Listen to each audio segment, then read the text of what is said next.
গাড়ি মেরামত করতে গিয়ে লোকটি হঠাৎ এক ভয়ঙ্কর বিষয় লক্ষ্য করলো। সে খেয়াল করলো গাড়ির রঙের নিচে যে লোহার অংশ তার রং যেন সোনার মতো ঝলমল করছে। সন্দেহ দূর করতে সে জোরে জোরে ঘষতে শুরু করলো, কিন্তু যতই ঘষে ততই সোনালী অংশ বড় হতে লাগলো।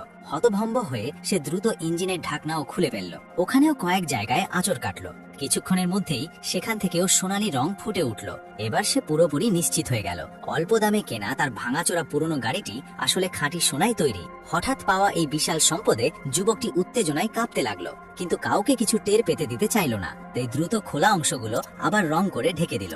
এরপর গাড়ির এক্সস্ট পাইপের একটি ছোট অংশ কেটে নিল। ভাবলো সোনার বিশুদ্ধতা পরীক্ষা করাবে, কিন্তু যখন বন্দুকের দোকানের মালিক সেটি পলিশ করলো তার চোখ কপালে উঠে গেল। সে অবিশ্বাসের দৃষ্টিতে ছেলেটির দিকে তাকিয়ে বলল, এই সোনার বিশুদ্ধতা বাজারের যে কোনো সোনার চেয়েও অনেক বেশি। সে জানতে চাইল এমন জিনিস সে কোথায় পেল। লোকটা মিথ্যে বলল, রাস্তায় হঠাৎ কুড়িয়ে পেয়েছে।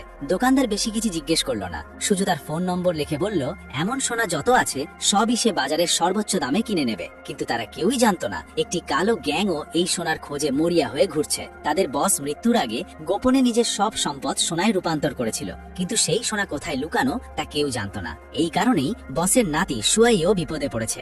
যতই নির্যাতন করা হোক সুয়াই বারবার বলছিল সে কিছুই জানে না। তার জেদ দেখে এক গুন্ডা প্লায়ার দিয়ে তার পায়ের আঙুল কেটে ফেললো। এদিকে লোকটা গোপনে বাড়ির আগের মালিকের কাছে গিয়ে এক মোটা অঙ্কের টাকা দিয়ে ধন্যবাদ জানালো। লোকটি অবাক হয়ে গেল, হঠাৎ এমন টাকা কেন? কিন্তু ঠিক তখনই কয়েকজন গ্যাং সদস্য সেখানে পৌঁছে গেল। পরিস্থিতি খারাপ বুঝে লোকটা দ্রুত গাড়ি নিয়ে পালিয়ে গেল। গ্যাং সদস্যরা অল্পের জন্য সোনার গাড়ি হাতছাড়া করলো, তবে গাড়ি বিক্রি করা মানুষটি এতটা ভাগ্যবান ছিল না। অন্যদিকে সুয়াইয়ের দেহরক্ষীরা সময় মতো এসে তাকে উদ্ধার করলো, কিন্তু রাস্তার উপর দৌড়ে ওঠার সময় অসাবধানে লোকটা হঠাৎ গাড়ি দিয়ে একজনকে ধাক্কা মেরে ফেললো। সে দ্রুত তাকে গাছের নিচে নিয়ে গেল, কিছু টাকা রেখে চলে যেতে চাইলো। ঠিক তখনই আগের মালিক ফোন করলো। লোকটা ফোন কেটে দিতে যাচ্ছিল, হঠাৎ অপরিচিত এক কণ্ঠস্বর শোনা গেল। আসলে লোকটি গ্যাংয়ের নিয়ন্ত্রণে ছিল। দোকানদার জানিয়ে দিয়েছে সোনার গাড়িটি এখন এই লোকটার কাছে। লোকটা কিছু বলার আগেই সুয়াই জ্ঞান ফিরে পেল। সে লোকটাকে খুনি ভেবে এক ঘুষিতে মাটিতে ফেলে দিল। ফোন সংযোগ কেটে গেল। রাগে ফুঁসতে থাকা গ্যাং লিডার নির্দেশ দিল ওই দুর্ভাগা মানুষটাকে সরিয়ে ফেলতে।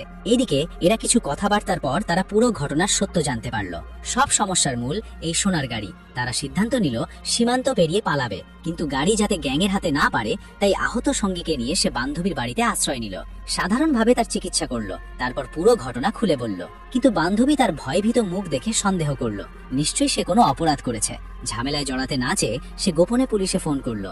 দুজনকেই থানায় নিয়ে যাওয়া হলো। তদন্তের পর প্রমাণিত হলো তারা নির্দোষ। তাদের ছেড়ে দেওয়া হলো, কিন্তু গ্যাংয়ের ভয়ে তারা সীমান্ত পেরিয়ে পালানোর প্রস্তুতি নিল। তারা জানতো না গ্যাং ইতিমধ্যেই তাদের নজরে রেখেছে। বাঁচার জন্য জ্যাক গাড়ির অ্যাক্সেলারেটরে জোরে চাপ দিল এবং সামনে থাকা বাধার দিকে সোজা ধাক্কা মারল।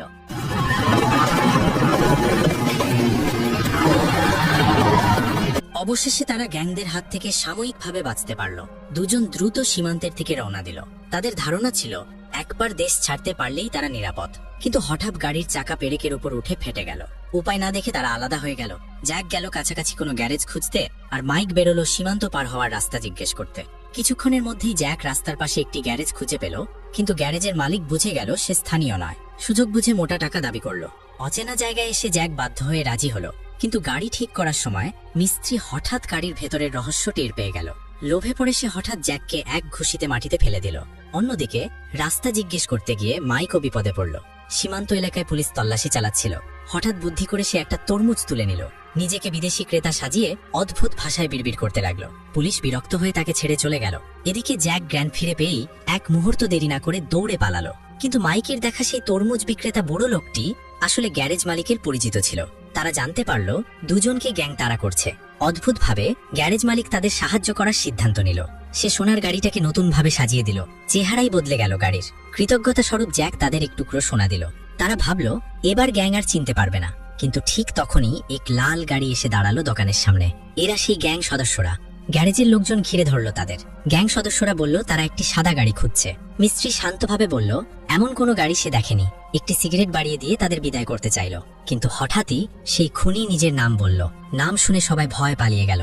সে ছিল গ্যাং লিডারের সবচেয়ে ভয়ঙ্কর সহযোগী। সে বুঝতে পারল দুজন ভেতরে আছে, কিন্তু ভেতরে ঢুকলো না, বরং গাড়ির পেছনের ডালা খুলে একটি রকেট লঞ্চার বের করলো। সে গাড়ির দিকে তাকিয়ে চ্যালেঞ্জ ছুড়ল। এরপর এক রকেট ছড়ে মারল গ্যারেজের দিকে। ভয়ে দুজন প্রায় দিশেহারা হয়ে গেল। বাঁচার জন্য তারা দ্রুত গাড়ি চালিয়ে পালাতে লাগলো। কিন্তু সোনার ভারী গাড়ি আর কত দ্রুত যাবে? খুনি পেছন থেকে ধাওয়া করলো। গোলাগুলি শুরু হলো। উপায় না দেখে তারা গাড়ি ঘুরিয়ে পালালো, কিন্তু হঠাৎ করেই গাড়ি গিয়ে পড়লো এক খাদের নিচে। তারপরেও খুনি থামল না, নদীর পানির দিকে তাকিয়ে গুলি চালাতে লাগলো। ঠিক তখনই এক শিকারী কুকুর সামনে এসে দাঁড়ালো। খুনি কিছু বুঝে ওঠার আগেই সামরিক বাহিনীর কয়েকটি সশস্ত্র গাড়ি এসে গেল। গুলির শব্দে সামরিক বাহিনী সতর্ক হয়ে পৌঁছে গিয়েছিল। খুনিকে সঙ্গে সঙ্গেই গ্রেপ্তার করা হলো। আর এদিকে নদীতে পড়ে যাওয়া দুজন অলৌকিকভাবে বেঁচে গেল। তাদের গাড়ি পানির ওপর ভাসতে ভাসতে অবশেষে অন্য এক দেশে পৌঁছে গেল। সেখানে তারা গাড়িটিকে টেনে তীরে তুলল। এই সোনার গাড়ির কারণেই তাদের জীবন পুরো বদলে গেল। এখানেই ভিডিওটি শেষ হয়ে যায়। এমন আরো ভালো ভালো ভিডিও পেতে চ্যানেলটি সাবস্ক্রাইব করতে ভুলবেন না। ধন্যবাদ সবাইকে।